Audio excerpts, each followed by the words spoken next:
On this episode of Between Two Beers, we talk to Scotty Stevenson.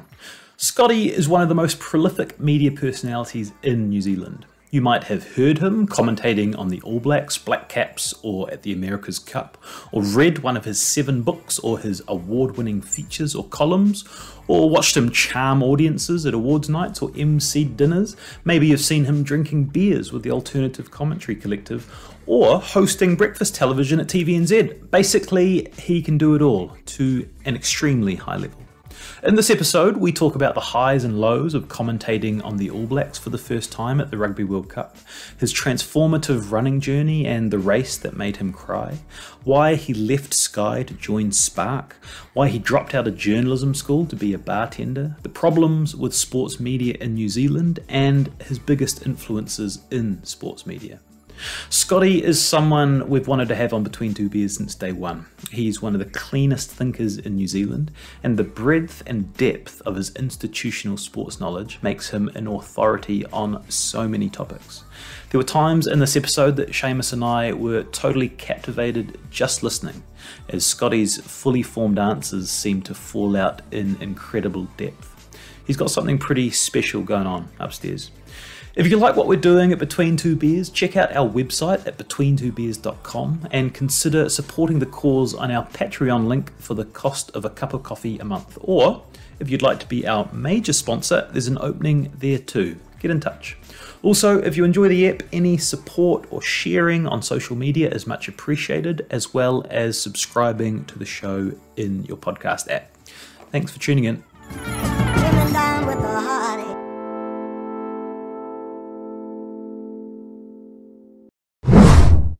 Scotty Stevenson, welcome to Between Two Beers. Thanks, boys. Great to be here.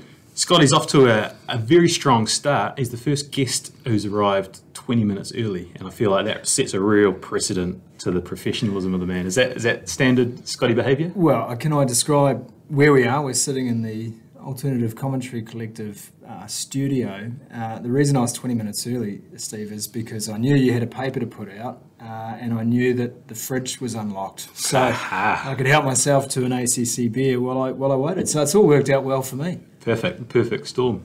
We're really excited to have you on board today. We sort of go into these bubbles when we have guests on, and the last 48 hours we've consumed a lot of Scotty Stevenson content. Oh dear. But I knew you already. I knew you as a very talented commentator, broadcaster, host, columnist. I was working at the Herald in 2013 when you were pumping out the weekly columns. I was. And there were some cracking good reads. I was talking to a colleague today about how perhaps underappreciated you are as a columnist. And thanks. One that me and Shay were talking about, which really struck a chord, was the piece you wrote about your old man, watching the rugby game with him, holding his hand. And I read that again today. It sort of nearly brought a tear to my eye. It was an incredible piece of writing. We'll link to that one for everyone to read afterwards. But yeah, excited to have you here. I feel like bit of a marquee signing for Between Two Beers, especially in the sports media. Don't talk it up too much. I've still got plenty of time to disappoint. Who sacked me from the Herald? Was it Trevor McEwen who gave me the night? It was Trevor. He came up to me. I remember, at least he had the good grace to stab me in the chest. So, it's okay. If you've been around the media long enough, you've been sacked from a few columns in your time. So, I remember that conversation. Seems like you've done all right anyway. You've landed on your feet. It's going okay. Sorry, this is an honest chat, isn't it? It is, yeah. Good. It's a strong start. Yeah. Out of the gate early. So yeah, excited to have you here. Shay, how do you know Scotty? First time to meet. Yeah. Enjoyed your commentary. And very excited. It's nice to have another member of the ACC on the Between Two Beers podcast, be it current, former. Looking forward to seeing where we go. Like Steve, I've consumed a hell of a lot just today. I've had Scotty Stevenson in my ear driving around Auckland as I enjoy Anzac Day observed. But it's been good, so looking forward to actually chatting in person and seeing where we get to. So, confirmed this, Scotty has authored 6 sport books and 1 history book, Auckland Grammar 150th. And I guess one of his strengths is making people feel comfortable enough to be vulnerable and honest and open. So hopefully we can turn the tables on Scotty tonight and get into a few goodies. We're actually going to start at the 2019 Rugby World Cup. So you'd left Sky to lead Sparks coverage. And there you are, opening game, All Blacks against South Africa. You and your mate, Stephen Donald, about to commentate the All Blacks for the first time in front of the whole country, everyone's watching it. First of all, as someone who I understand when you were 10 years old, you wanted to be a commentator. Is that realising a dream? And talk me through the preparations of that day, the nerves, the preparedness and the whole scene. Yeah, that's a great question. There's a lot going on. It was All Blacks South Africa too, which meant something to my family because my mum's South African. So I'd grown up with that rivalry front and centre in our household, with my family still in South Africa and us here in New Zealand, where we were born. My father was a Kiwi, and me and my mum, she came back. So long story short, you're thinking to yourself, fantastic. I've commentated a fair few rugby games by that stage, and here I am, and it's this game, you know. It's the biggest game I think that we have, All Blacks South Africa, in terms of rugby in this part of the world. So yeah, I was really genuinely nervous, but there was a lot more going on behind the scene. Obviously, I had left Sky after a fantastic time there and many wonderful opportunities, and so there was a lot of press coverage around Spark Sport at the time, as you will be all too well aware of, Stephen, and a lot of people who I think and I believe were waiting for Spark to fail. And yes, I know it's an ironic thing to say given the technical difficulties we had at the start of that Rugby World Cup.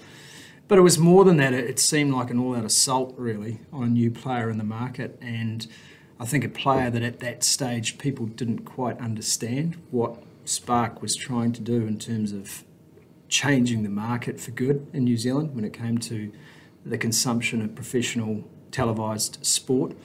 Sky had a monopoly on professional televised sport for 20 plus years, and here was this new organisation led by Jeff Latch, who was a formidable intellect in that space, wanting to do something, wanting to change the game. And yeah, I found myself front and centre, I guess, in terms of a commentary point of view, but I was really thinking hard about all of those people who had got Spark Sport to that point and how much pressure was on their shoulders.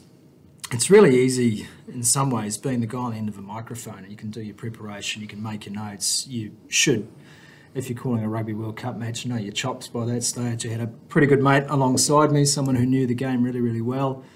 So I wasn't too nervous about our combination or the act of broadcasting the game. I think I was nervous about it all going to plan, and I guess after so long in one organisation, you knew, and I mean this, you know, and with some levity these days and good humour, but you knew there were people wanting you to fail.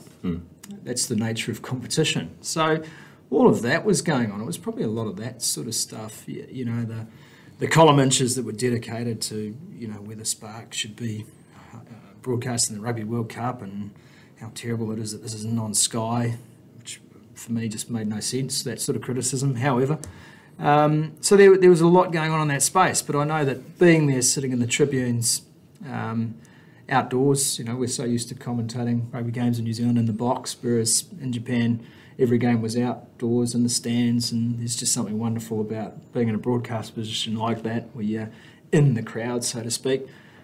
And the occasion itself was great, and you know, going back to the original point, we know we had some technical difficulties, and I wasn't aware of that until after the game. And you know, I was devastated for, as I say, the Spark Sport team that had worked so hard to bring the product to market, to secure the rights to broadcast the Rugby World Cup, and then you know you've got another 7 weeks in a 3x3 Japanese hotel room. How did that actually play out? Was it you and Steve? You've commentated the game. You've done a great job. You're sort of high-fiving each other, and then someone's like, "Oh, actually, there's been a few."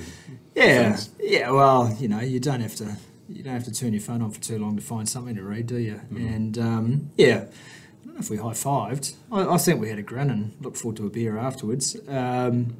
Yeah, I mean, obviously then, you know, the reality there had been a few technical issues came up, and, you know, I was just upset for the team at Spark who had worked so hard, and of course you're upset for the people who wanted to watch that game, and ultimately those issues would resolve themselves throughout the Rugby World Cup. But I think there had been so much noise around Spark Sport to that point that it was just a sort of hollow feeling, really, that, oh man, it's just so gutting for so many people who worked so hard.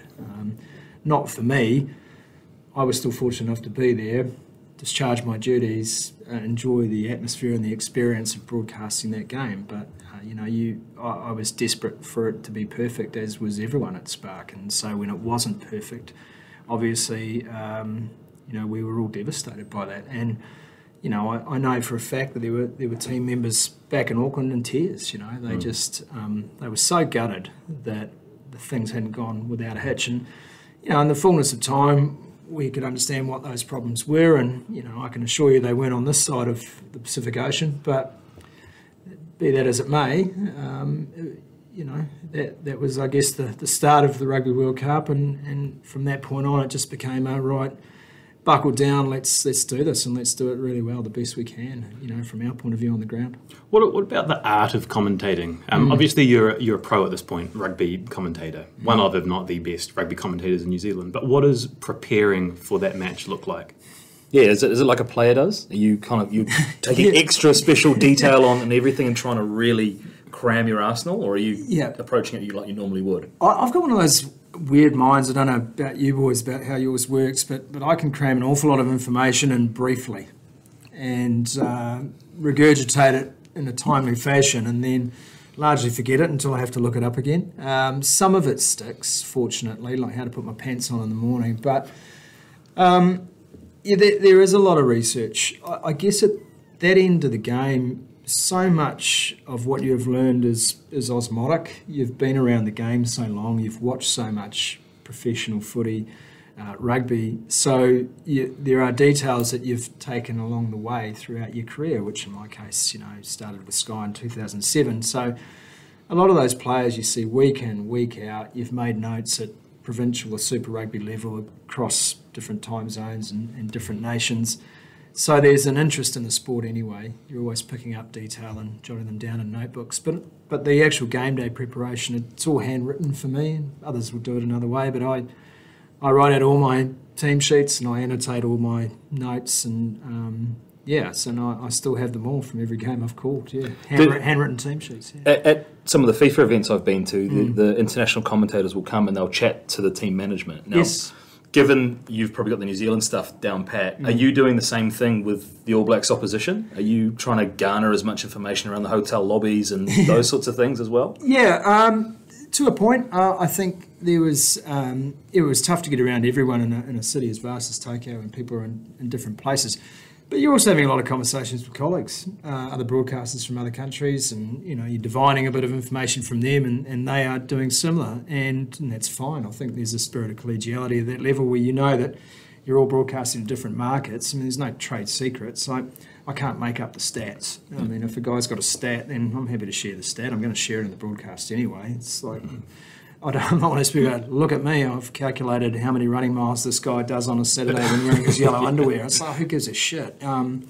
So you do, and you talk, and you have a lot of conversations. You work on the ratio, the 2-to-1 ratio. You've got 2 ears and 1 mouth. It's a really good ratio to learn as a broadcaster, I think. And pronunciation, that's something that you pride yourself on, right? Well, certainly that's, you would see the manager on that if you had any queries. Look, sometimes you get it wrong. You really do. Excuse me.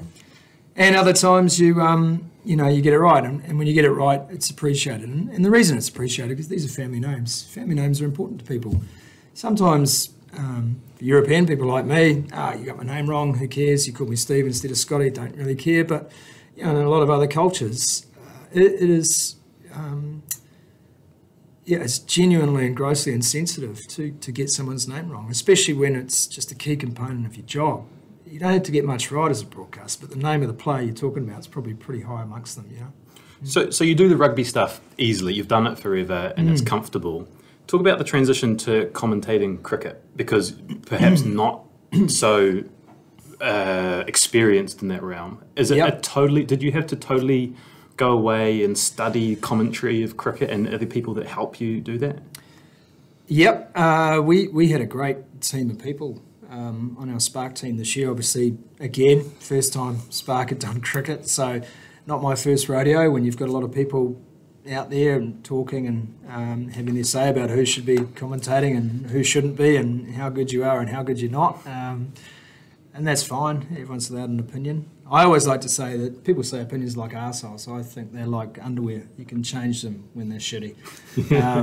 Nice. But, yeah, look, you do. And of course, again, I've been around sport a long time and perhaps I may have had the opportunity to do some cricket earlier had rugby not been an 11-month-of-the-year season as it was. So, you know, it wasn't that I'd never wanted to do cricket.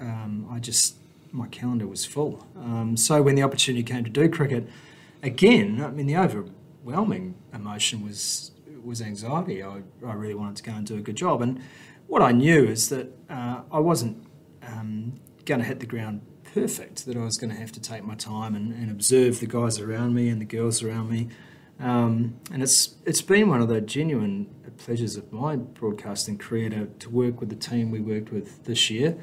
The bonhomie, the esprit de corps that we had as a team, the generosity, spirit, the supportive nature of what we tried to do, and it was intentional. That's what we genuinely wanted as a team, to have a commentary box where everyone felt valued, everyone felt they had a role, everyone felt like they could make a contribution, and everyone felt like there was someone around to help you get better. And I've been in very few media organisations or microcosms that I think function as well in that department as Spark Sports cricket team did this year. And so on that count and that measure of success, it's been massive. But absolutely, you know, as with any job, I've got a long way to go. I've never been the finished product, and I won't be the finished product until I'm 6 feet under. So I might as well keep learning as I go. And I'm just fortunate enough to be able to learn on the job. Is there a conscious decision, because Spark, I'm not sure if this is right, skews slightly younger than Sky's audience would have, to appeal to a younger demographic with a different style of commentary? Look, I don't know if that's the case. I think we're trying to appeal to cricket fans, but as with every broadcaster, you're trying to broaden the audience because you're trying to grow as a broadcaster and you're trying to grow the sport you're broadcasting. It's all symbiotic. If the sport's more popular, more people are watching you, you have more subscriptions or whatever the case may be. So that works, right, in a roundabout way. I think we just wanted to be authentic. Now, if that attracts a younger audience, then that's fantastic. But we never had a discussion, certainly not, I wasn't privy to it anyway, that we wanted to go for this demographic. We're there to broadcast cricket and to cover the game with respect to the game. The game's not about us in the commentary box, and I think there's a few broadcasters who need to remember that. It doesn't matter how many games of football, rugby, cricket, baseball you have done. They all would have happened whether you were broadcasting them or not. Yeah. And I think too many people forget that. We're just the privileged ones who have been given an opportunity to watch sport for a living and to narrate it as it unfolds, which is a genuine honour and a privilege. But every game would have happened whether I was in the box or not, or Brendan McCullum, or whoever else may be. We don't need to name names, but you know, look, that's just the way it is, and so you should always think. I think as a sports broadcaster, your responsibility is to that game that is happening right now. That is the most important thing. We are uninvited into people's living rooms. You know, no one said, "Scotty, I'd love you to be in my living room tonight talking." Unfortunately, if you're watching that game, I'm there talking. So you can choose to mute it if you like, or I can choose to just be myself and be authentic. And that's the way I'm going to be, and that's the way I'm always going to be, with a view to always improving my knowledge of the game and enhancing the game for people who might be new to it. There's always going to be people who know more than you about cricket stats or football stats or rugby stats. There's anoraks everywhere. Just read Twitter. There's always someone who's got a take on a game, and they're fantastic. It's great. It's all part of the fabric of sport. But I'm just blessed, mate. I've had great patronage and great support in my career, and I'm lucky to be where I am. It's a really interesting one. I'm drawing a really long bow here, but we had a prominent football referee on a couple of weeks ago. Kind of made the point that as fans, we judge him from opening whistle to closing whistle. It's a little bit the same with commentary, with punditry, etc. as well. And it's so easy to sit on the outside and go, he didn't know what he doesn't know what he's talking about. But you're right. Like we haven't. If you go to a game as a fan, you pay your money, you go through the turnstiles, you watch the game. There's no commentary. Yeah, and you can say what you like about it too. Exactly. And you can do the same. You can do the same thing with a commentary, right? Yeah, but there's no filter when you're sitting in the crowd, is there? You don't have broadcasting standards or authorities to worry about. You can say what you like about a referee and about a player, and we've got a few more parameters around us as broadcasters than perhaps the general public does. Look, again, we're in a taste business, right? I have been given great messages of support in my time, and I have read some criticism that would make my grandmother's eyes water, but that is part and parcel of the job. Do I like being criticised? No. Do I think that person could do a better job? Not necessarily, but perhaps they could. But ultimately, I still like my job. I'll try and keep it as long as possible. So, yeah, we're open to criticism. Do you have any processes in place to not see the criticism? Yeah. Do you try to shield yourself from it? Yeah, look, you do now. I do nowadays. I used to engage a lot more in social media, be active in that sort of Twitter space. I'm not so active now because it just there's no upside for me, to be perfectly honest. I use it to read things and garner information because those are the places now where professional sports usually throws up the intel you need as opposed to press conferences or actually inviting a journalist to ask some hard questions of a player. So, yeah, I mean, I still read it, but, yeah, the filters get bigger and bigger and more to the point, so to speak. So, What about the punter in the pub?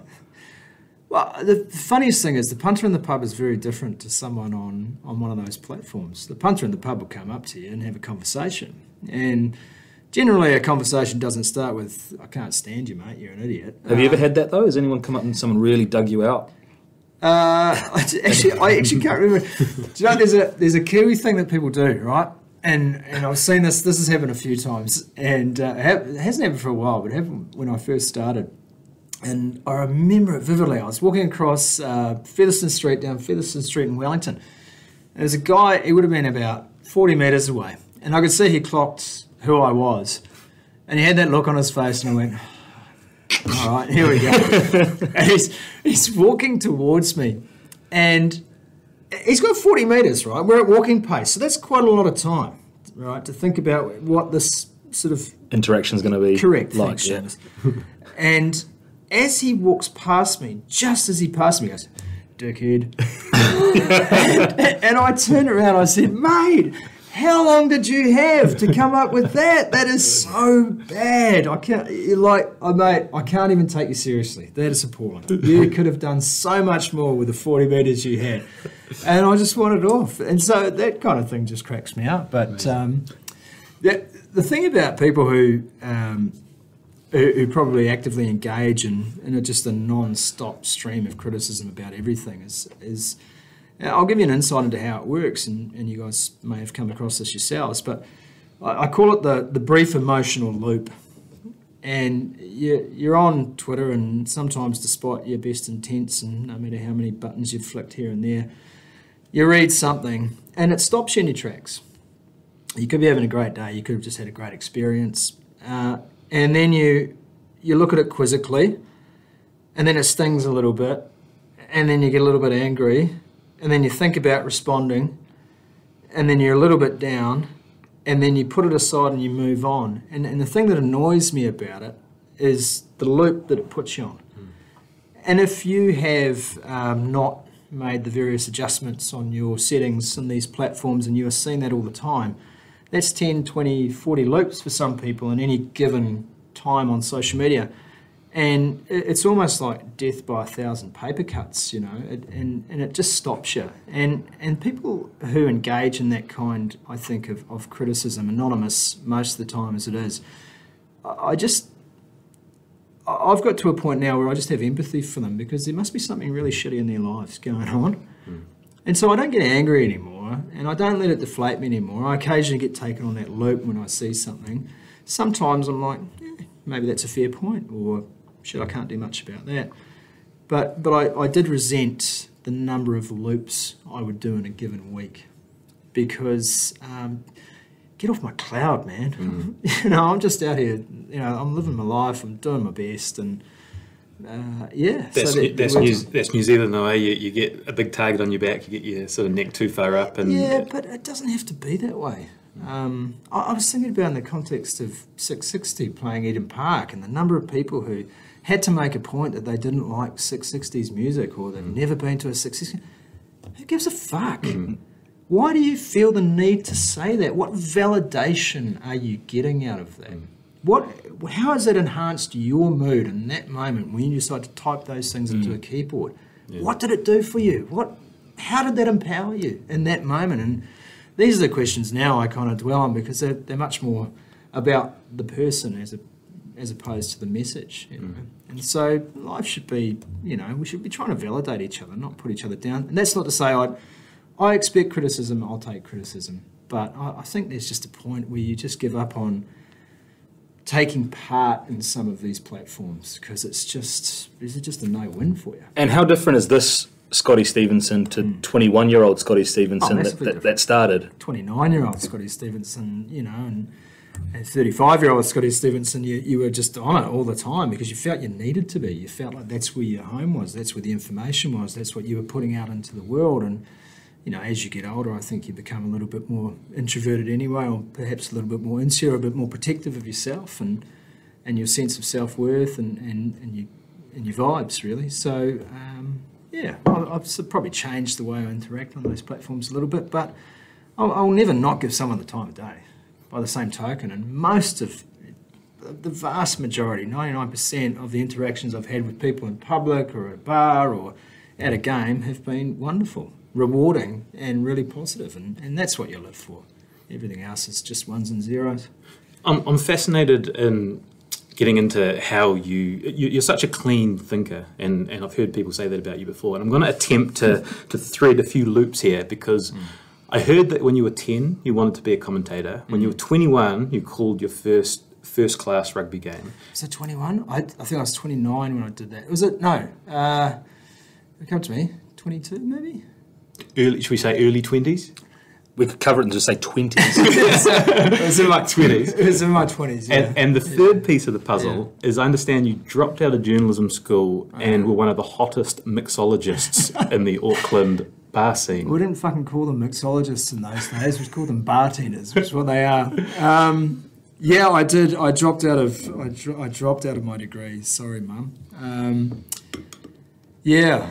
I dropped out, failed. It depends on how you look at it. I'll take the proactive stance. I started communication studies, and I don't think I had the marks to get into J school anyway, so I had to major in public relations, which is fine. But you're pointing at me like I'm like he's public relations. Having a pop at the PR guy sitting around the table. That was brilliant. I was going to say I didn't even get into AUT. I had to do comms down at University of Waikato. But anyway, that was good. Yeah, well, it was AIT when I started. But yeah, I had friends, John and Ian, also Stevenson, no relation, and they were working at a bar called Kermadec, which was down the viaduct. They were waiters there. It was a restaurant bar. And they said, you want some part-time work? And yeah, that was the beginning of the end for me. So yeah, I did five years behind bars, so to speak, in Auckland City. We did Mo's Bar, which is a great little dive, just on Federal and Wolf, and still I think the best little bar in Auckland. Tabac, Lime Bar and Ponsonby Road, and then Hobson Street Lounge, RIP, which is no longer.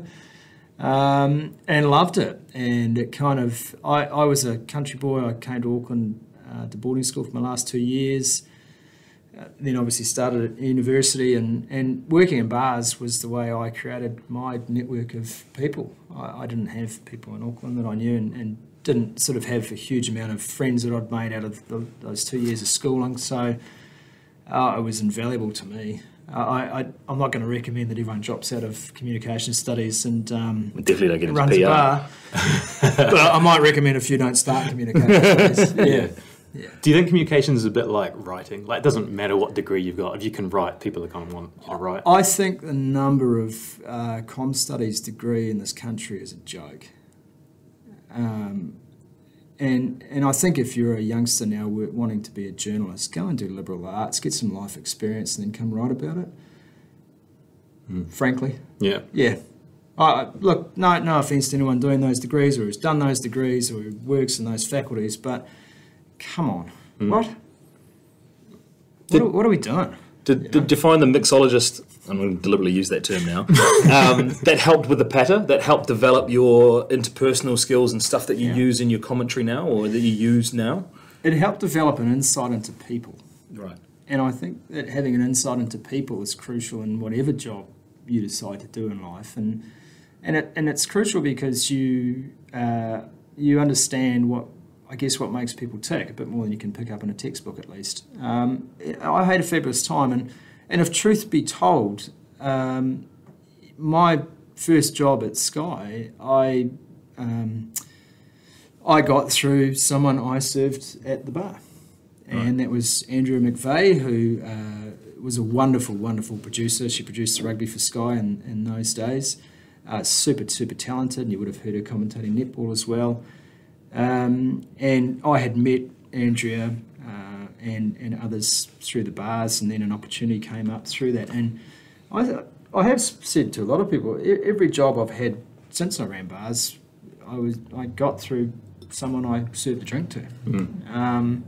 So yeah, I don't think it was all about the banter, but it was certainly about understanding people and getting to know people, and trying to be a good host. And the other thing, I was never afraid to tell people what I wanted to do. And what's weird about working in bars, so I took bartending very seriously. And did you go to any competitions? No, I wasn't one of those sort of Tom Cruise bottle flingers. I like to open So beers. you weren't a mixologist then? Let's be clear, you were a bartender. I could make a cocktail, but my idea of working in a bar is make it as quickly as possible so you can serve the next person, and then the person who's ordered the drink gets the drink quickly. I walk into bars sometimes and I watch this sort of circus act going on, and I think, mate, I did not pay for the show. I'm just really thirsty. But hey, all power to you. You do your thing. But yeah, it was a great time, and I had to get out of it eventually because they're late hours and long hours, and you're surrounded by booze. So there's nothing wrong with that. But yeah, for me, it was just time to move on, and so eventually slipped into a different industry, and here we are today. Yeah, you did slip into a different industry. I want to touch on your time at Sky. And when you were there, you had so many different hats. What do you think your strengths are? Are you a better commentator or a TV link man or a columnist or an author? Oh, you'd have to let other people decide that. I loved commentating rugby, and I loved commentating cricket. And the reason is because it's all unfolding. It's the greatest narration job you'll ever have. No one knows what's happening. It's unscripted. You are bound to be surprised. There's something that could happen at any moment in the game. It's certainly the same with rugby, and cricket is weirdly even more like that. You just descend into moment after moment as an active observer of the game. And of course, you've got all the historical elements that go with it, and the subtleties and nuances of the sport, which I find fascinating. So commentary I love, but I also, you do what you have to do. I love writing. I haven't written for a long time. I was burned out after probably the last couple of books I wrote. I just had enough. I just didn't really know how to open a laptop and type. And I'm still not quite there now, but I know that eventually it'll come spilling out again. I love the act of writing. I certainly loved writing columns, but I've also enjoyed reporting for TVNZ and presenting on different shows. I love interviewing people. I'm not so comfortable being interviewed, but you're doing good. Yeah. Hang in there. I'm about to take over this whole podcast. But I love interviewing people. I love hearing people's stories and getting an insight into what makes them tick. So, the interviewing part of the process to me is really crucial too. The fun bit is, here's the game, you've got 80 minutes, you've got a day, you've got 20 overs, go. That's awesome because, as I say, there's no script. Scripts go out the window and talk about what you see. Well, that's what we love too. We don't really like talking about ourselves so much. We just love hopefully asking good questions. But how would you compare, you fronted the America's Cup coverage, which was seen by just so many millions of people. Yeah. And there's a pretty interesting stat. I think it's like 13% of Kiwis are like die-hard sport fans, and there's like 16% like hate sport, and everyone else is in the middle, and they're kind of indifferent, and they kind of take it or leave it, depending on what's on offer. And I looked at that America's Cup coverage, and I thought that's what they're trying to do. They're trying to pull in, because who's a die-hard America's Cup fan? No one really. It's a very small percentage. Well, it's a great example of scarcity as a marketing tool for sport, isn't it? Because it only happens once every 4 years. New Zealand's obsessed with the America's Cup, and I loved it.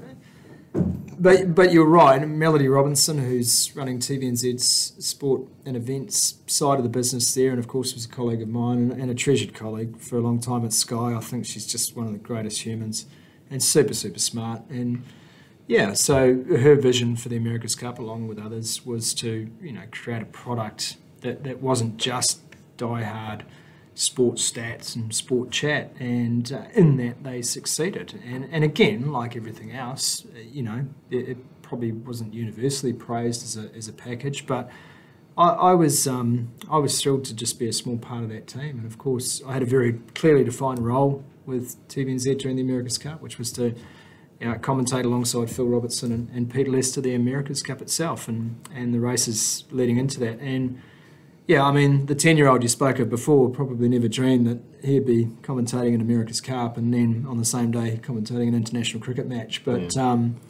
was the opportunity to do those sort of things the reason you left Sky? Partly. I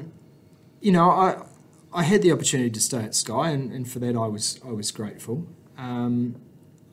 I probably just needed a change, and I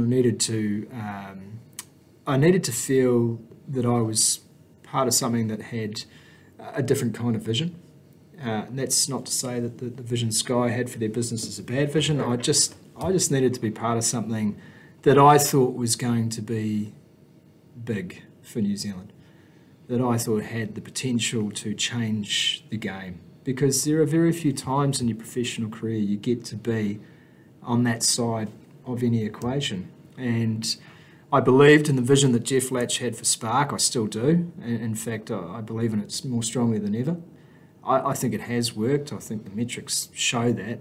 And it's just been a privilege to be part of that team and to do something that had never been done in New Zealand. There has never been a bona fide competitor for Sky in this country, which is extraordinary when you think about it. And now there is. And to be a part of that is wonderful, just for the history of it.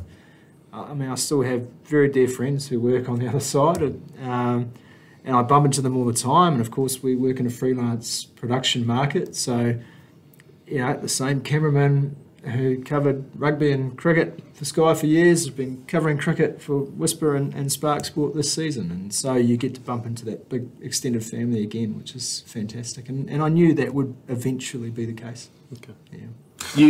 I can't gloss over this, because you said something just before which was really interesting, which was the same day you did the America's Cup, you appeared in Hamilton at the cricket. How did you physically manage to do that? Because that's quite a quick turnaround. It was an hour 25 from the viaduct to Hamilton, and all I can say is to NZTA, the Huntly Bypass is a wonderful piece of engineering. And no helicopter? No chopper. It was the ute, and I literally, race was won, are we clear? Yes, see you later, lads. And I got there, I think, half an hour into the first innings. So... But the boys in the box and the girls, for that matter, were quite surprised that I'd made it. Good yards, I think, was Brendan McCallum's comment to me. Good yards. That hour 20, though, has what's just happened sunk in on the drive? Or are you actually thinking, fuck, I just got to get down to Hamilton? I was like that. I was like, it was hard, because when I'd been with TVNZ, so when I joined Spark, I also joined TVNZ, so I was job sharing. And so when I'd signed up, and agreed with Melody to do the America's Cup, Spark didn't have the cricket at that point, and then the cricket became really big. It's been a very big summer, as you can imagine. So, I was just desperate to make sure that I could please both sides of my contract, really. And if that meant getting in the car and driving an hour 20 to Hamilton, so be it. And, it's great. Fantastic. So you've missed the viaduct party? I wasn't after the actual America's Cup, but I did miss the viaduct party. I was so weirdly, after the last race, I think, because I mean, it's history, isn't it? You know, New Zealand winning the America's Cup again, and you know, I did think about what do you say in that moment, and I don't think I've ever been more kind of mentally exhausted in sport than after that. And actually, funnily enough, after the Rugby World Cup final, I was like that too. I was just relieved, in a sense. Just it had been a long tournament, it had been a long summer with the Cup and running cricket, which still had many more matches to go, and getting the Cup done as well. I mean, hugely thankful for both opportunities. But yeah, I think there was a little bit of sort of relief. And I remember it was St. Patrick's Day. The viaduct was about to eat itself alive. And I sort of did one lap, said goodbye to some of my colleagues, and I wandered up to Moe's Bar, of which we have spoken of already tonight. There was 2 people sitting in there. I grabbed a Kilkenny for St. Paddy's Day, drank that, and drove home to the fam, and that was the end of the America's Cup for me. Yeah, the Cup was cruel because there was no real definitive finish line. It's like a World Cup, you know, there's a World Cup final. Because we're living through the same thing at the Herald. Every day is such a comprehensive plan. I know. Like, just fucking end it, for God's sakes. I think that's what happened, because I was playing scheduled Tetris the whole time and thinking, yep, I can definitely do that game. Nah, mate, as long as there's no wind delays and they get that race. And so every day you're just like, oh man, I'm just so puckered up here. I just need to get this done. Yeah. But I'll look back on it at some stage, and you know, I'll probably have different memories. But having just come out of summer, you know, cricket season finished literally 2 weeks ago. Yeah, I'm still just sort of shell shocked really about the whole thing. So Shell shocked is interesting because it leads into, and I want to talk about that 2019 Rugby World Cup final. Historically, All Blacks losses on that stage, nation goes into mourning. You're calling it. I remember watching it, and there was just this sickening feeling, we ain't going to win this. How are you feeling that at the same moment as a fan, or are you parking that and just doing your job? You're Stephen Donald's next to you, who's won the fucking thing. Beef looked at me probably 20 minutes into the game, just shook his head, said like, hey, the All Blacks aren't going to win this.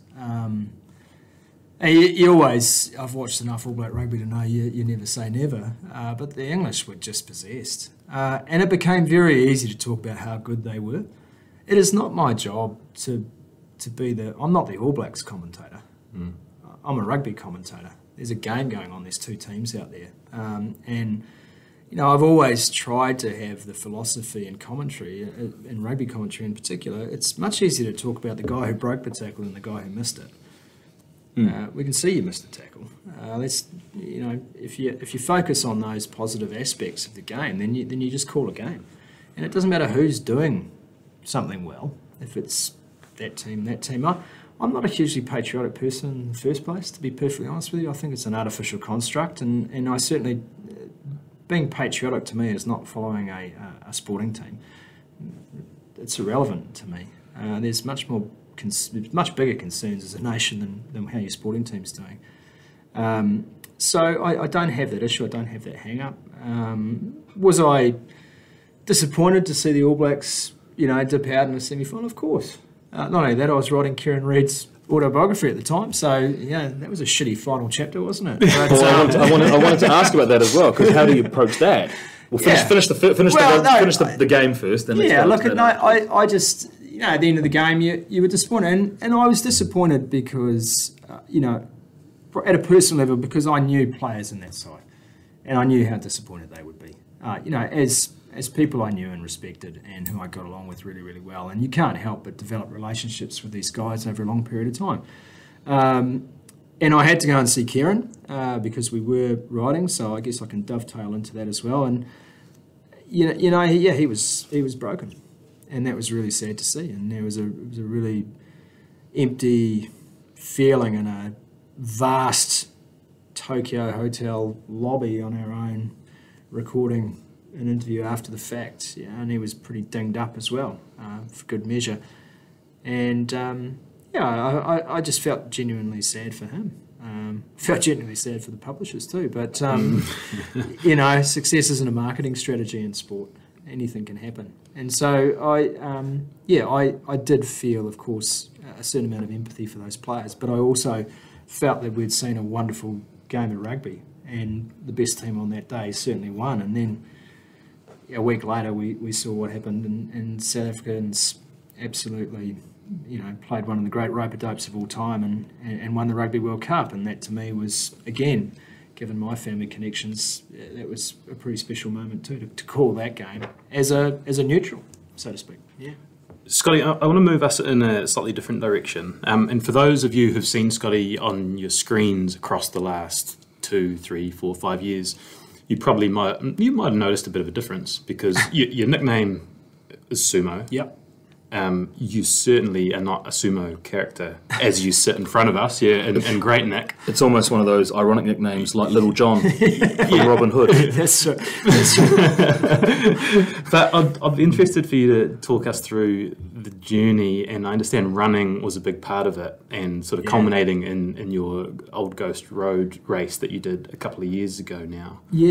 Yeah, well, hopefully that's not the culmination. Still running, so there'll be other events on the horizon. I'm not trying to be the world's fastest man like you, Stephen Holloway, so I take things at a much more sedate pace. The running, has become, I wouldn't say an obsession, but it's become a really good habit.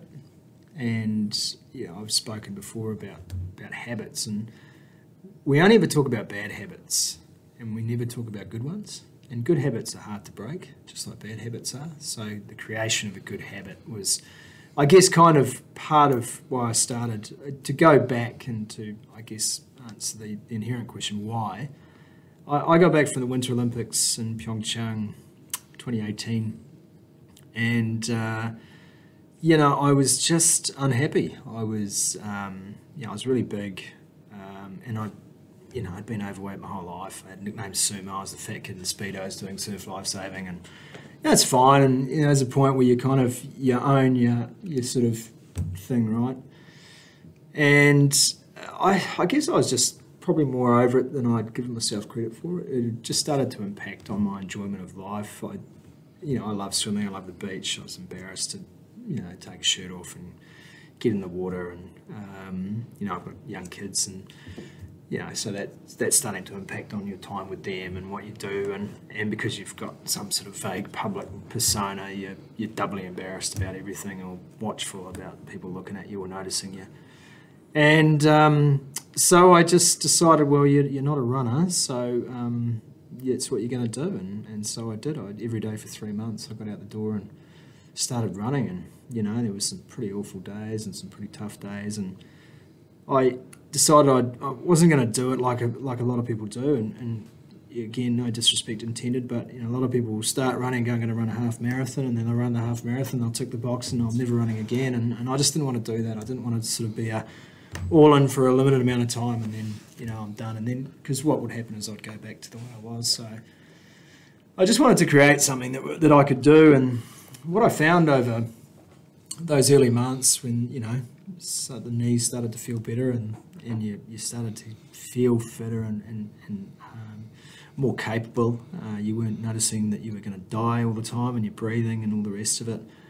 I noticed that I was suddenly using that time to think, and that just the act of being outside, and even if it was 30 minutes, 35 minutes, and mentally filing and processing whatever issues you had, the grudges that had built up during a day or overnight, or the frustrations that you might have had, and so they would evaporate for that period of time. And I realised that I never felt worse after a run than I did before. And so over time, and it would have been a year of running, and I entered a first half marathon and did that, and then later that year I did my first marathon, and then it was a chance encounter made at the New Zealand Rugby Awards in December. What are we talking now? Must be 2018, 2019. And Andrew Duncan, who's the CEO of the Buller Rugby Union, was sitting at a table, and he said, I've signed up to this ultra marathon. I said, shit, have you? He goes, do you want to do it? And I was a bottle of wine deep at that stage. So I said, yeah, absolutely. I'm in. He goes, well, seriously, because, it's sold out, with full entries, but I'll see if we can get you one. I said, yeah, no dramas. And next thing I know, there was an email in my inbox the next morning from Phil Rossiter, who's the organiser of the Old Ghost Ultra, and that was me. I was entered in an 85-kilometre run along the Old Ghost Road, which is an incredible community feat, just the building and construction and visualisation of it for starters. But you've gone from a few months earlier not running at all, and then that first run you've decided to run every day for 3 months, to taking on 85-kilometre run in quite a short period of time. It seems like I suppose 18 months, 18 months, 20 months, yep. I'm really interested because Stephen and I talk about habit building a lot. So Steve got me into Atomic Habits, James Clear. Yeah, sure. And then we often speak away from the podcast around changing habits, the story that you tell yourself, all those sorts of things. Anyone who's read or followed the book will understand what I'm saying. If you haven't, I suggest you go and do that.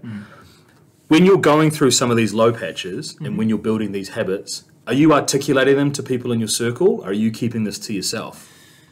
I don't often run with other people, but what I've found is a community of people out there who are just so generous, giving. There's a real spirituality around trail running in particular and trail distance running. And you've also got to remember, man, I'm not there to podium. I'm there for I'm there for a good day out. You know, and it's a long day out, and that's the way I look at it. And a good friend of ours, Steve, and who's been on this podcast before, Dylan Cleaver, we've done an ultra together, and you know they're just good days out. There's a real sense of satisfaction at the completion of it. I was very emotional at the end of Old Ghost. I think a lot of things hit me on the way into the finish line, and you know I cried pretty hard, and you know, was wrapped up in the arms of Phil Rosser, one of the great man hugs of all time. And I think as I've gone on and as I've taken on different challenges and long training runs and whatever, you know, I've just looked at them differently. Some days they are purely salvation for me, mental salvation. Other days they're a grind, and I don't always have an event planned, but I've just met these most gorgeous human beings who I think believe in, and it's probably changed my outlook on life in a way. Giving is such a good thing to do. If you give out energy into this world, energy will come back at you. It's as simple as that, and nowhere is that more obvious than in that community. Picking someone up off the ground, stopping you know, you're running at your own pace and you see someone struggling, running with them at their pace even for a couple of kilometres on a trail, helping someone out, and it just pours back into you, and the feeling of goodwill and you know, bonhomie that you get at these events. There's a couple of wonderful guys, father and son, Ben and Yoni Keeps, who do a lot of distance trail running. You know, they're Old Ghost veterans. Certainly Ben, as he's done every single one. They finished the event this year, for instance, in 9 hours. They stay at the finish line until the last person crossed the race, and that last person came in 16 hours. And that just gives you a sense. Wow. And that's one story. Yeah. I went for a run in Westport just 2 days ago with a friend Nathan Thompson, who's run a lot of the social media stuff for Old Ghost, and ran his first Old Ghost this year. And I was watching live on the live stream, and I saw how emotional he was. And we spoke about that on a run around Cape Foulwind in the rain in the morning just a couple of days ago. And we talked about this energy exchange, this constant exchange of spirit between runners and volunteers and people on course. And I just don't think I've ever experienced anything quite like that, the generosity of spirit that comes with that community. And I'm so stoked I found it. It's awesome. I relate so strongly to what you're saying about the release of running. I've got three kids under 5, so having a 30-40 minute run it makes me a better parent. It's your thing, right? It's my release. I listen to music or a podcast when I'm running. It's my favourite part of the day. And you come back and you're like as high as you're allowed to be around your kids. Totally. It's just so. And they're under 5, they won't tell. It's such an important part. I've recently been injured. And you're grumpy, right? And I've been able to run for 6 weeks. And it's noticeable, and actually. I've been in a bit of a shit. And I don't want to be the great proselytizer, although I can't help myself. I would love people to experience that joy of just being out there. And, you know, I love going to the pub and meeting a mate and having a beer and having a chat. But, you know, just in the last sort of week, I've just gone running with people and I've spoken to them while you're in nature. While you're in extraordinarily beautiful places, for starters, and it's all free. all you need to do is put on your shoes, and this country of ours opens up to you. It is quite extraordinary. I've been chatting quite a lot with the colleague. I said I wasn't going to mention his name because we always bring him up, but Dylan. And I'd sort of been following his journey because he'd been working really hard to do the Old Ghost Road. And I could tell he was getting into it, and the more he talked to me about it, the more excited he'd get. And he was tapering off his training, and he put so much effort into it. And then COVID, the lockdown came again. Killed him. And just gutting the amount of work. And you would have been in the same boat. You were training for that too? Yeah, I'd actually... Fortunately, I think I'd had to pull out a bit earlier with scheduling, so cricket came on stream in America's Cup. So I made the decision quite early just to say, look, I just cannot find that time to do the event itself. But I'd encouraged Dylan so much to do it, and I was kind of glad that I'd pulled out early, so I'd got over myself because I was really devastated to do it. But I was absolutely crushed for him and for so many other Aucklanders who weren't able to go and experience it because of we were at level 2 and the rest of the country was at level 1. And I know for a fact that the organisation team down there, they just agonised over it because they know that in some cases that's a year's training for people to get into an event like that. So, it was not a decision they took lightly. But the great thing about this country is that once you do one, you realise that there's an ultramarathon here every second week, it seems, at the moment. So, get out and get amongst it. And again, the final thing I'd say about that is not everyone's going to enjoy running 85Ks, 100Ks, do a 100-mile or whatever it is that you want to do. But everyone can enjoy the sense of freedom that just getting out there gives you, and it does take time, and if you take it slowly and don't put pressure on yourself and don't try and run 20k on your first day, I guarantee you your money back if I'm wrong, but you will just feel so much better. I think it speaks to your personality and perhaps your success.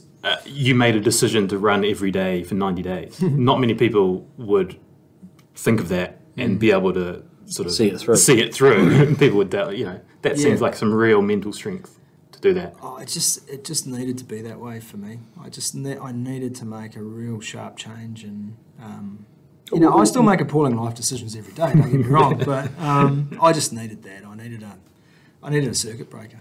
Yeah. Did you have? You say you needed it.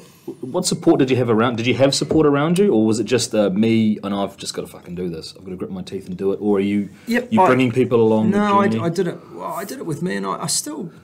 90% of the time I run on my own anyway, because it's just my time. It's become my time, my thinking time. And while I really do enjoy going for runs with people, I sometimes I can't be bothered talking, and I'm going up a hill and I'm puffing. So I remember Hamish Carter took me for a run. There's a great loop around Auckland where the old distance runners used to do around Cornwall Park, and he said, "I'll take you for a run." And I'm looking at him going, "You're Hamish Carter. Don't be stupid." Yeah. And I was so nervous about going, but Hamish being Hamish, he just ran at my pace. But he chatted the whole way, and all I could do was yeah. And I remember this one-way conversation. It was a fascinating conversation, but I thought, what a nice thing to do, right? He'd obviously noticed, and Marissa, his wife who works at TVNZ as well, that obviously noticed that I'd dropped a few kegs and was running, and so it was little moments like that where that's the payoff, right? At that stage, well, it was probably 9 months into it or whatever it was, a year into it. And here's one of our most storied athletes saying, "Do you want to go for a run together?" Well, that doesn't happen unless you start.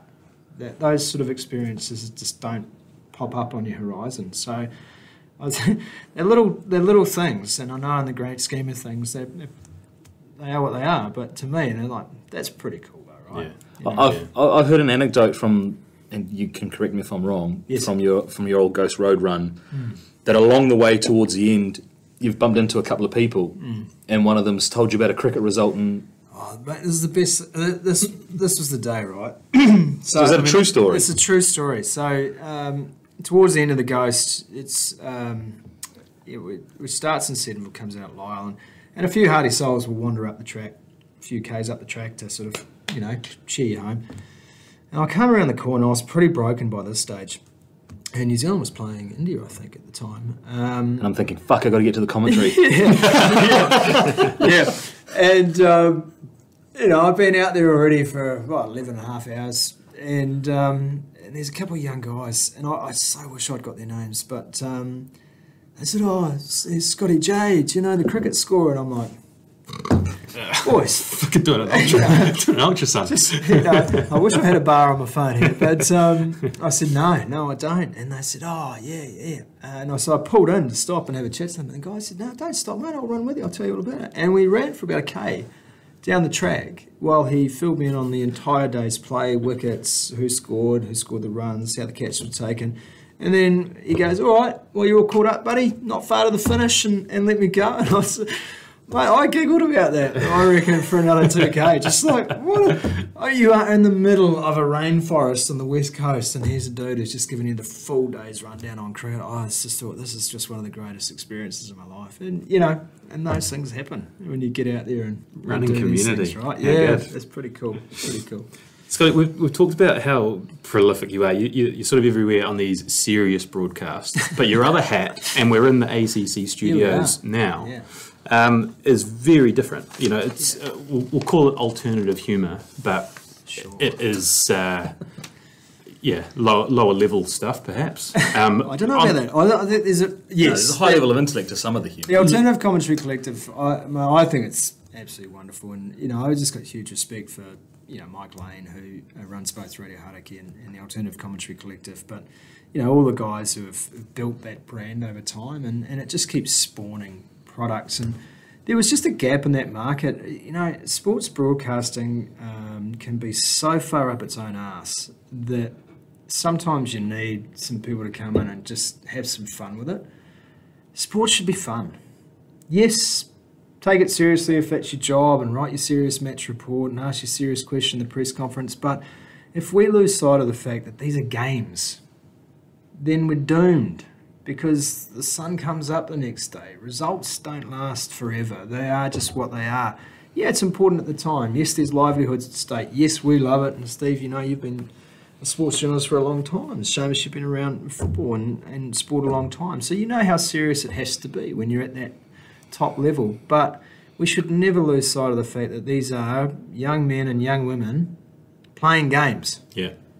Has there ever been any pressure on you from any of these more serious organisations to sort of rein it in a bit? Or have you ever been concerned? We had Mike Lane on our podcast, told some amazing story. If you haven't listened to the Mike Lane episode, go back and listen to it now. Definitely listen to Mike Lane. Because it's a great one. The guy's a crooked genius. And he's an incredible character, but the stories he tells and some of the stuff the ACC got up to. Yeah. Is there even any thought that, shit, this could look bad, this could impact on my other career?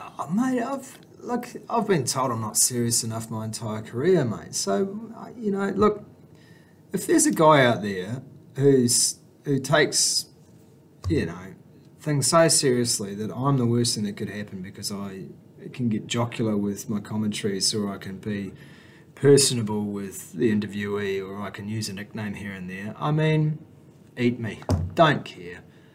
I have always thought that the best way you can go about this business is to be yourself. Yes, trying to be a really good version of yourself, but be yourself. And we all know the line. Yeah.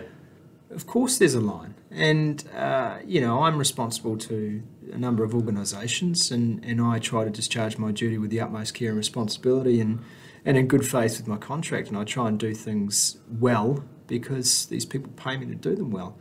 But also, I don't think that the ACC is just shits and giggles, as a lot of people think. I think it fills an important gap in the sports market, a gap in the market that needs to be filled. And that is that market you spoke about before, where there are a lot of serious sports fans, right? 16% or 13% of New Zealand takes their sport really seriously. That's a lot of middle ground. Yeah. That a panel show about rugby or a podcast about cricket is not going to fill. Yeah. But, a few funny people having a laugh at the same time as commentating a game of footy or cricket or podcasting away in the way that ACC has done and growing that suite of podcasts, all power to them. And you don't have to listen. Yeah, absolutely. And we've covered this ground before, but there's such smart guy, and yourself is in the cast. Like, it's funny stuff from guys who have thought things through, and they're presenting it, and it's entertaining. And yeah, I think. Look, it's everything about this business is somewhat niched, isn't it? And you can find a niche, and you can find where you want to be in it if you're smart enough. And I think the thing that is often overlooked with the ACC guys is they're all really smart guys in their own right, and they've got a product here where they know what that product is. And yes, it may seem completely risible to certain sectors of society, but to a lot of people, it's a great product, and they love and they respond to it really, really well. And I think sports should be actually really happy that there is a product like this that is, at heart, trying to promote the games that they market. Let's move that on to a little bit of commentary about the current state of the sports media industry. I'm sure you've got strong feelings about what we're doing right and what we're doing wrong. It's not so much that. The Voyager Media Awards every year, and before that, the Qantas Media Awards, or whatever they are these days. There's not a single prize for sports writing. How is that a thing? How is that a thing in this country where your biggest media awards in the newspaper and magazine industry doesn't have a prize for sports writing? Mm-hmm. I've been lucky enough, I've won one before, but to see no category for it, that kills me. That absolutely kills me. And we are in perilous danger of losing the narrative of sport to the commercial enterprises running sport. We've sacked half our sports journalists in this country. Their jobs are redundant. We've got rid of our radio station that covered sport. Now, I understand commercial imperatives. I'm not here running a business. I'm not trying to tell an executive how to do their job. But there's two ways to look at this. Either our industry did not produce the quality required to keep itself relevant, or sport isn't as important as we think it is. Because if sport is as important as we all think it is, then surely the quality of journalism that was produced should have been enough to make sure that a certain number of people could still have their jobs. So I don't know where the buck stops, and I don't know where the blame lies, but I'm devastated year on year to see such few voices writing about sport. Everyone wants to be a broadcaster. And in fact, I had an email the other day from some kid in broadcasting school, and I'm happy to help. What are you going to do? You're going to walk in as an 18-year-old and commentate footy for a living. Why don't you write something? Why don't you practice your use of logic and insight and write, a good argumentative piece, and show me context and show me original thinking? I think we're in danger of being silenced by the organisations running professional sport, some of them far more guilty than others. I think access journalism has to stop. I think our editors of our newspapers and magazines need to be harder on the people who put pressure on sports journalists to toe the line. I think it's a disgrace, some of the decisions that get made and some of the bullying that's allowed to carry on in this country when it comes to some of our top sports products and the way journalists are treated.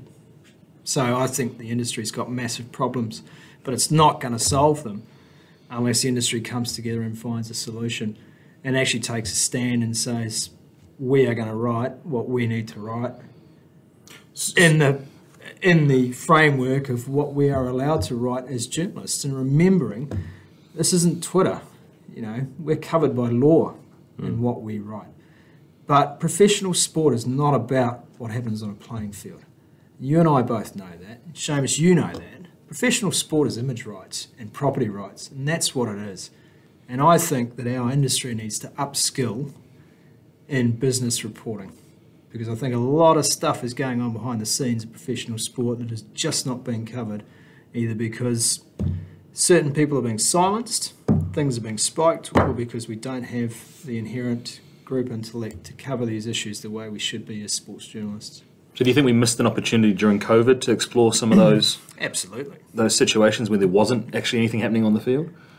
Mate, well, that was the time to really open up and actually, peer inside Pandora's box, wasn't it? Because the machinations of professional sports should be just as fascinating to me Look at the Super League. I mean, what a story.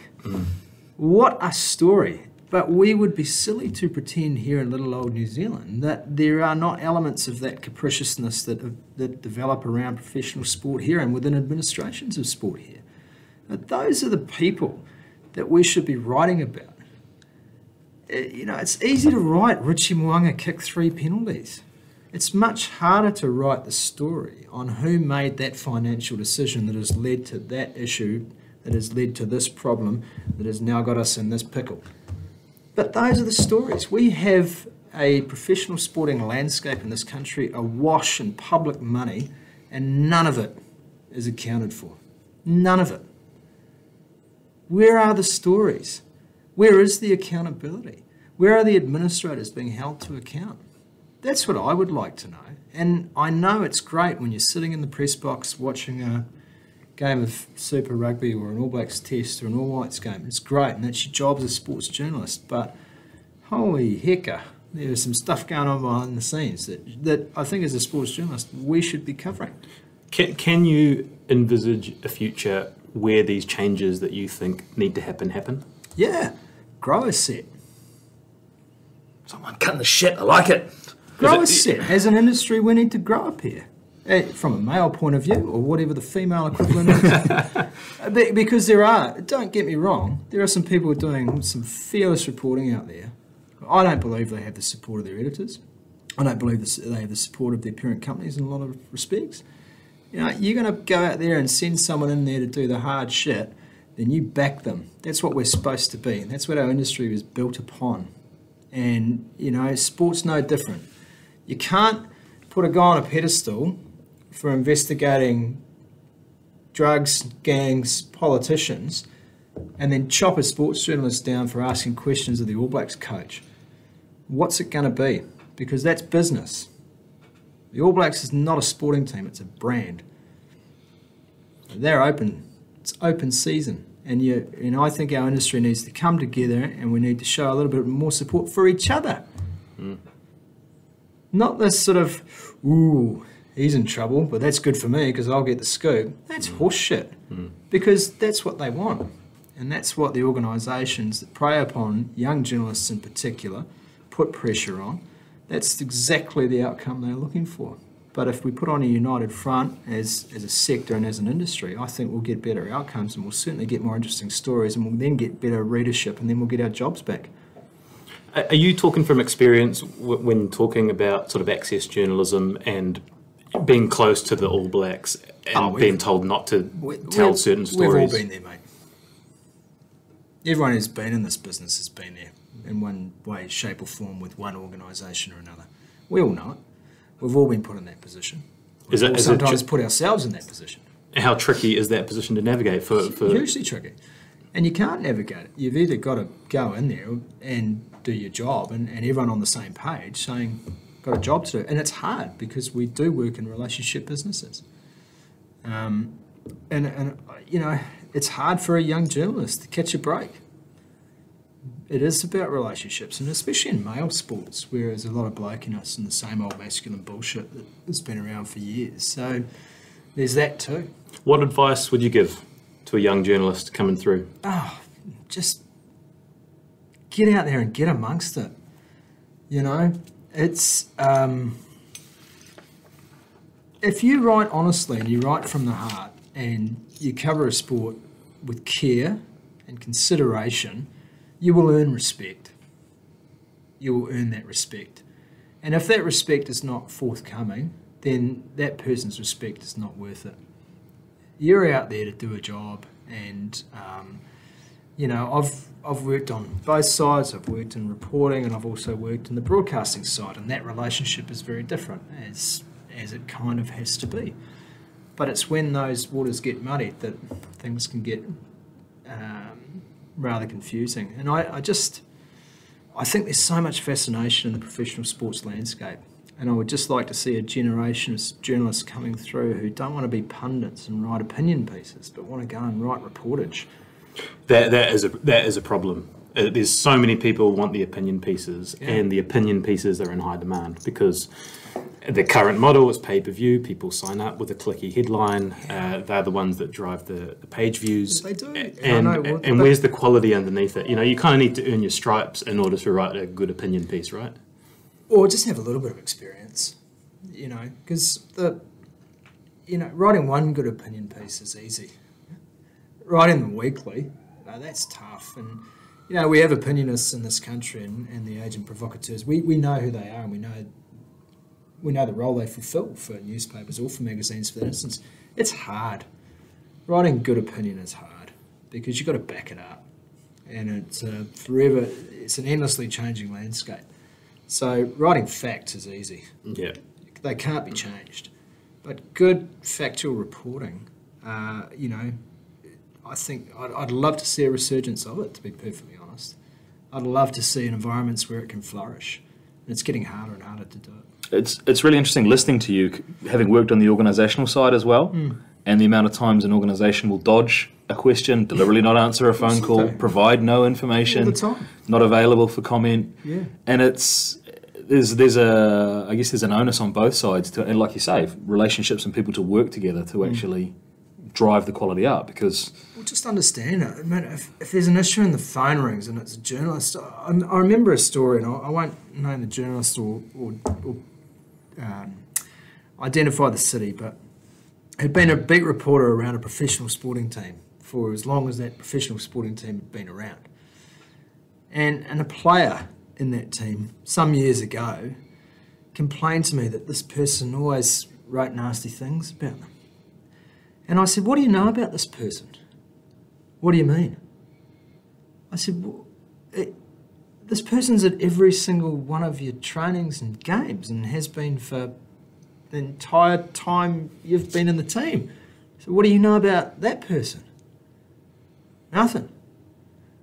I said, you've never asked this person a single question about themselves? No. I said, you're a dick. This person is paid to write about you and has done it for years, and you don't want to know a thing about the person writing about you? How can you be that arrogant, frankly? I said, go home, and the next training session, go and ask this person a question or two about themselves, and I think you'll find that your coverage gets better. And sure enough, the next story about that person was a great story from that person's point of view. Why? Because you showed some interest in that person. And it's much harder to chop your head off when you've got a relationship. And also, most sports journalists don't want to do that. They're not out there to incinerate you after a bad performance. But I used to hear this all the time as well. Oh, I played like shit. Oh, yeah. All right. Oh, and that guy wrote some nasty things about me. You just said you played like shit. Yeah, I did. What did they write about you that was nasty? Well, it's just, you know. But what? What are you talking about? Yeah. He's just basically written what you've just said about your own performance. That's honesty. Come on!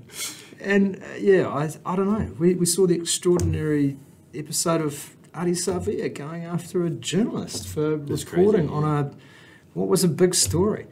This is an organisation that's apparently had respect and responsibility reports coming out of their arse. You know, a team gets dropped, half a team gets dropped for falling short of team standards. They won't answer phone calls. A journalist writes a story about it, and you've got a professional rugby player then playing the man on that story. That can't be allowed to happen. And what was worse about that, New Zealand Rugby was silent on it. And the journalist in question, Paul Cully, is an unimpeachable human being. Superman. Just a great fella. And he's basically the only person writing weekly content about the Highlanders. And that's who you go after. Yeah. I mean, that to me says the relationship is just broken, and it just needs a reset. We all need to get in a room together and say, occasionally, you might get criticised if you don't play to your standards. That's okay. This relationship should be robust enough that some in-depth analysis of your performance is going to be expected. And also, you'll chew yourself out in your own review worse than anyone's ever going to write about you, if you're honest. Scotty, what was your relationship like with Steve Hansen? We'll talk about relationships. It's just come out of his nose. Jeez, that came right out. Oh, it was all right. It was serviceable. Yeah. Yeah. Okay. I can imagine he would be. We're talking about controlling narrative. There would have been certain pressures coming from him. You were so close to the camp. You're writing books on these players. I'm sure he was thrilled about that. Yeah, that access to that knowledge, that inside knowledge, and then what was there any suggestion that you were using that improperly? There may have been. I don't think I ever used any access or intel improperly in my life, but yeah, I mean, you have relationships with different people. Sometimes you're someone's guy, sometimes you're not. I don't go out of my way to make enemies. I don't need to make friends with everyone either. He had a job to do, I had a job to do. Yeah. Let's just talk about rugby. We've covered a lot, and I'm not going to keep you much longer. No, you're right, mate. It is a school. I'm worried about your listeners. No, they're loving it. I'll tell you what, they're loving this. This is going great from our perspective. Rugby, fall in participation, junior, school, senior level, concussion, players leaving overseas. Yep. There's a lot of doom and gloom around it from where I'm sitting. Yep. Can you see a rosy picture? Can you see a future which looks good? Yes, I can. Yes, I can. I think community rugby needs to get back to what it's about. I think kids rugby needs to get back to what it's about. The schoolboy rugby situation to me is absolutely untenable, the way it's currently structured. Because you've got people fighting to own schoolboy rugby.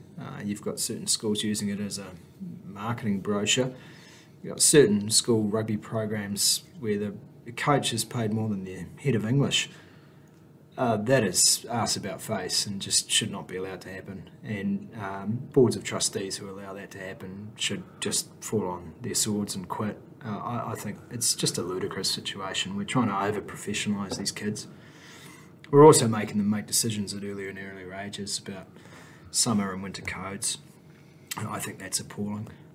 We need to get back to letting kids own sport again and own their participation in sport and stop looking at these kids like they're future employees. Law firms don't hang around schools at lunchtimes, telling you that you've got to read some statute in your lunch break. Well, we have some of these schools now, and football, cricket, big sports, that are overheating the market and all based upon getting kids into elevator programs, escalator programs, getting them identified to academies, basically procuring an employment pool at 15, 16 years of age. And what you're finding is that 13 and 14-year-olds are giving up. School sport should be about doing as much as you can with as many friends as possible. And I can take the heat out of rugby right now. You can't play for a province until you've played a year of club rugby. Senior club rugby. You want to take the heat out of the schoolboy market, then that's the way you do it. But no one's got the appetite for that in rugby. They all want to professionalise it, makes it easy. You only need 400 kids every year to come through the ranks, and not even that, and you're done. So what do you need? 20 top schools? Perfect. Everything that's happening with rugby is just suiting the people with all the power. But we've got to get together on this and say, enough. I want my kids to be able to engage in sport. I don't have sporty kids, thank goodness, but, for those parents who do, stop trying to pick the next All Black at 13, 14. Now, football's been going down this path for a long time, right? With these academies and all of them costing money, and there's all these promises of this, that and the other thing, and I don't know how I feel about that. There's just no point to me. There's no point in bashing your kid up, making them train 4 times a week in a contact setting to play first 15 rugby. You want to talk about concussion issues? Take contact out of training. It's really simple. We had Dylan on, and we posed the question, would you let your kids play rugby? And he sort of changed his tune. The leading sports journalist on concussion in New Zealand, and he sort of said, well, no, I probably wouldn't anymore. Do you hold that?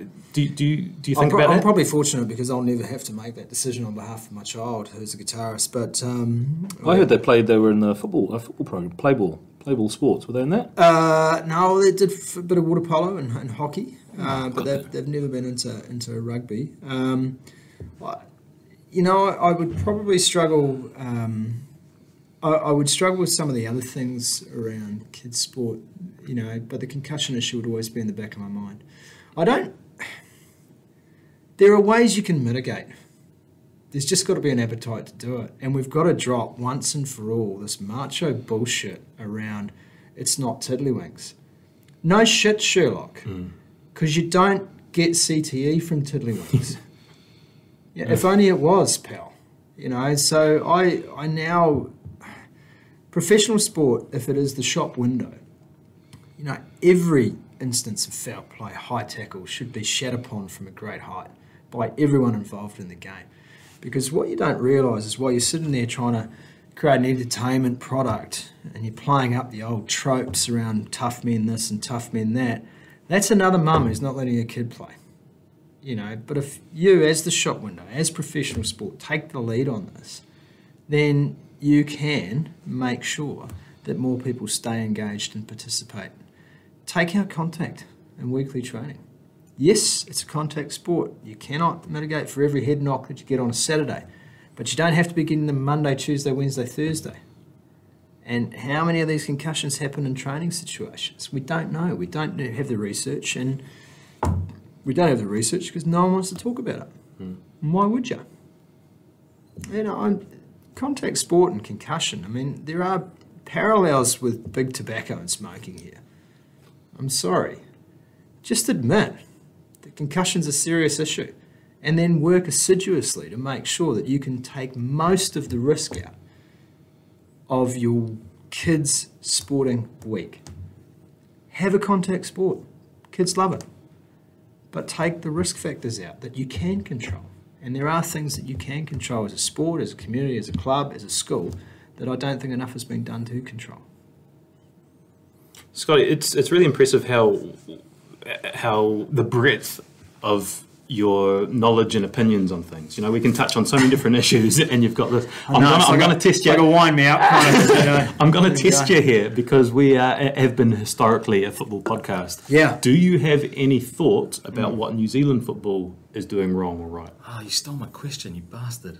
You've got to get in quick, mate. Yeah, true. I'm really lucky. I have friends who play football. I'm not a huge football fan because I know if I was, that would be all I would do because there's so much football. So I don't even have an English club that I can skite about or commiserate with you over. Football has such a massive opportunity in this country, and I feel... Correct me if I'm wrong, you guys are connected to the game, and I don't want to offend anyone out there listening in football land, but I feel like every time football's been given a gift, and at the moment, it seems to me that there's a gift right now. There's a lot of people who are considering options about where they want their kids to do and what sports they want them to play. And I wonder often, and have done for years, where the message is about, hey, we're the other winter code. The one it's almost like there's a public relations problem with football. If only we knew someone. Yeah, I've been, I used to live in Three Kings, and Three Kings United has a huge club set up, especially juniors, and there just never seemed to be a shortage of kids playing. But again, sports are about pathways and then community purpose. What is the club to the community outside of Saturday mornings for kids? What does the club stand for? What is the functional role of the club? And unfortunately, sports clubs now have to be more than just, bars where you go and watch an afternoon game. They've got to be centres for the community and actually operate at a very different level. That's hard because there's financial pressures and time pressures on parents right now. But it would seem to me that football is sitting here just waiting to explode in this country, or maybe is exploding, but the explosion is happening in places that I'm not seeing. And I wonder if we just need to light it up and make that code such a viable and attractive option for kids. I'll give an example, right? My nephew is a goalkeeper, and he's playing first team at a prominent boys' school, and even this killed me. They've got to pay to use the gym. The first 15 doesn't. Their field's a pothole nightmare. The first 15, you could eat your dinner off it, and the Queen would picnic there without a blanket. And I thought to myself, that's half the issue. The prominent boys' schools in this, and this is just for the male side of the game, not the female side of the game. The prominent boys' schools in this game have kept football at arm's reach for too long, and I think that someone needs to light the fire underneath that. But I think, if I'm not mistaken, there's a lot of conflict between clubs and schools anyway about where kids are playing their game, and so streamlining the process would seem to be much easier. Or to say to kids, or say to schools, here's an ultimatum. Let's start treating this program seriously. Giving our kids the resources to enjoy football, the coaching to improve in their football, not over-professionalising, not hitting the market, but saying, we want to be a team that our school can get behind as well in terms of kids support and fan support, and we want to be able to play our club, and we want to do our thing. But, I was with my nephew last week, and I think every night he had training in 5 different places, playing for 2 different clubs and a school team. And that to me was just like, what? How is that even possible? So, maybe that's what football needs. I've gone a bit roundabout here, sorry team, but just a streamlining and a simplification of where your kids go and what each stage in that process looks like. Is there participation stages? Is there more serious stages? And how do you participate for life? Which gets to the nub of the matter. Yeah. Participation for life, an association for life with a club. That's the lifeblood of what club and grassroots sport's always been.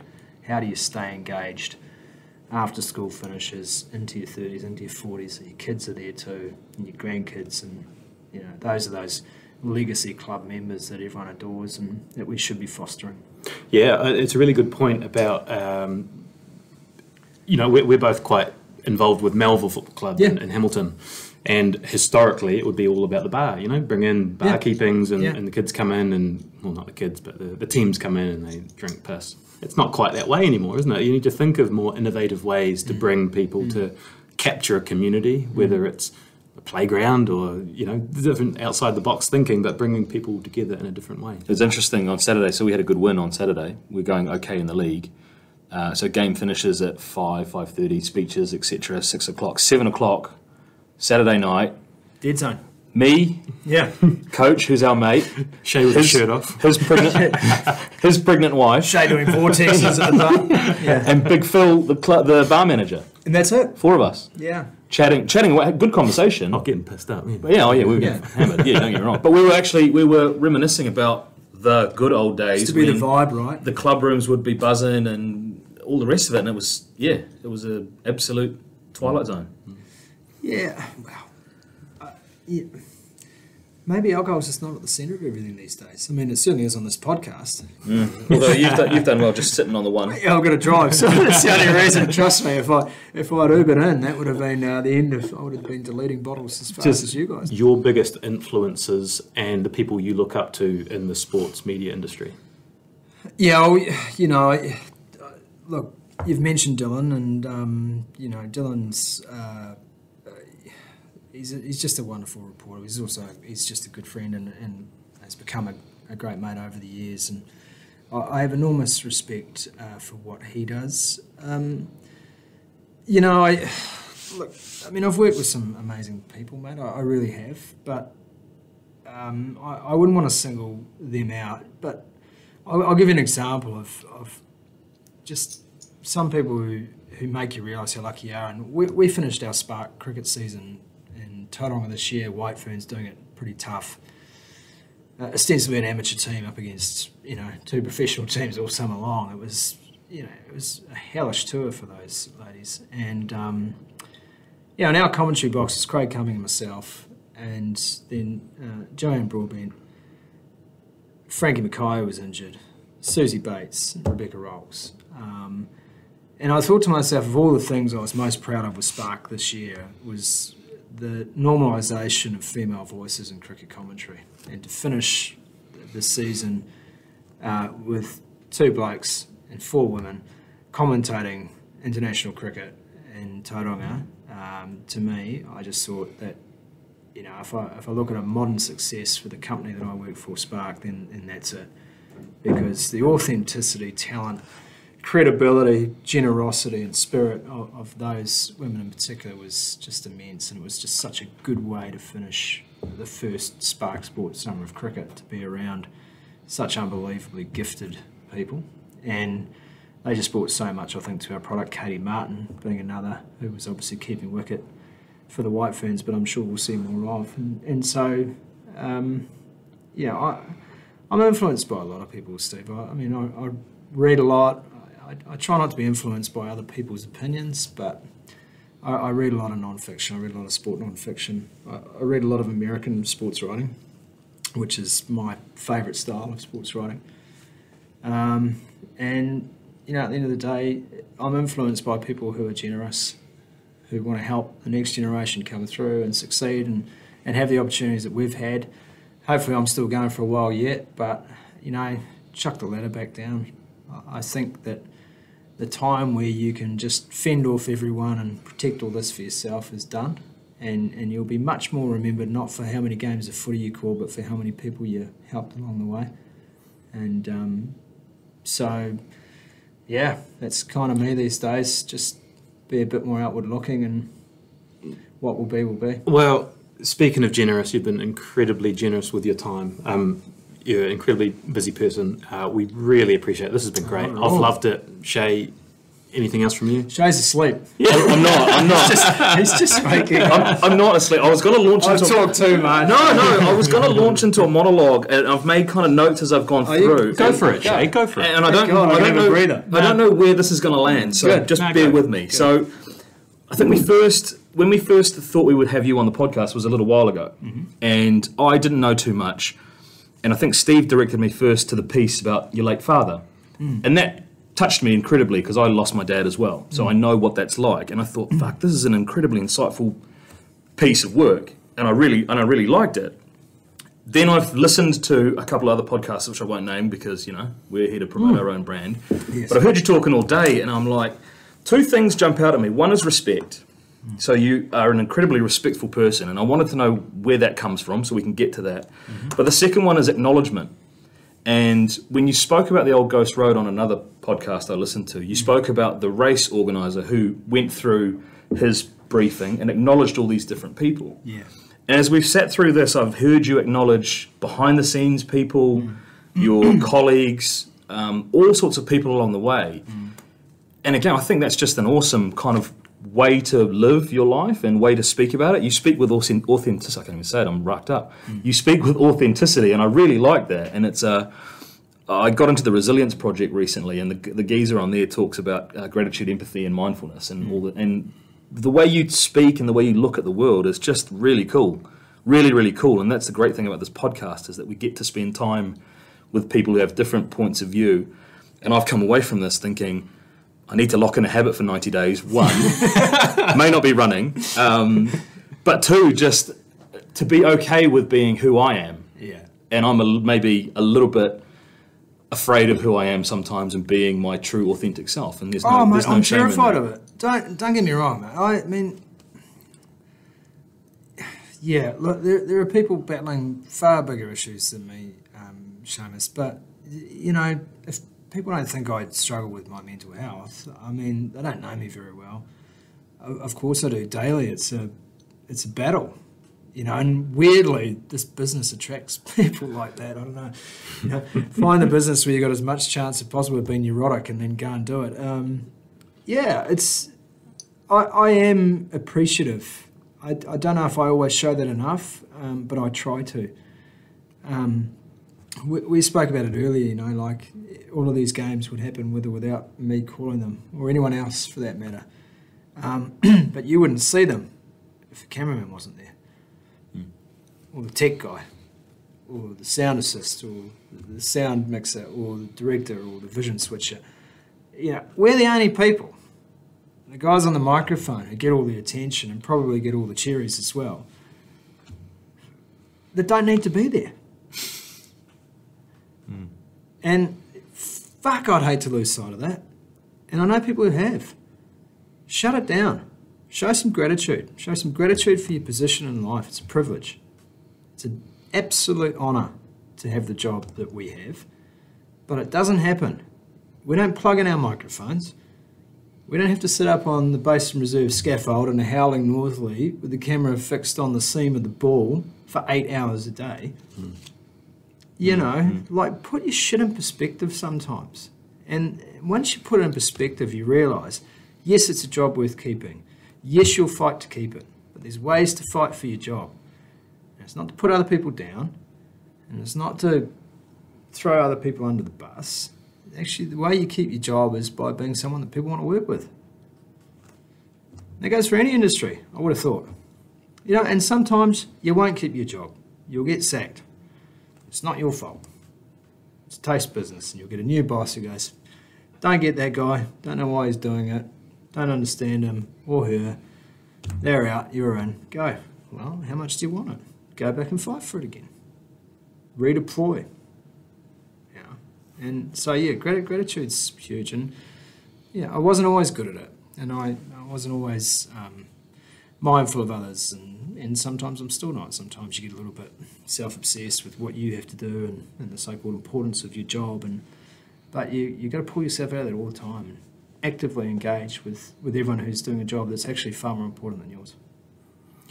Two things. Shay, you should do a monologue at the end of every episode. That was great. That was really good. And Scotty, mate, talking about a privilege, been an absolute privilege. Thank you so much for joining us tonight. It's flown by, and I'm sure the listeners are going to love it. I know, you might have to edit about at least half an hour. We don't do that. Cheers, Scotty. Thanks for joining us. Cheers, guys. Thanks. Hey, guys. Thanks for listening. If you've made it to the end, hopefully that means you've enjoyed the episode. If that's the case and you feel strongly enough about it to share on social media, we'd greatly appreciate it. It's the quickest and easiest way to help the podcast grow. Thanks for tuning in.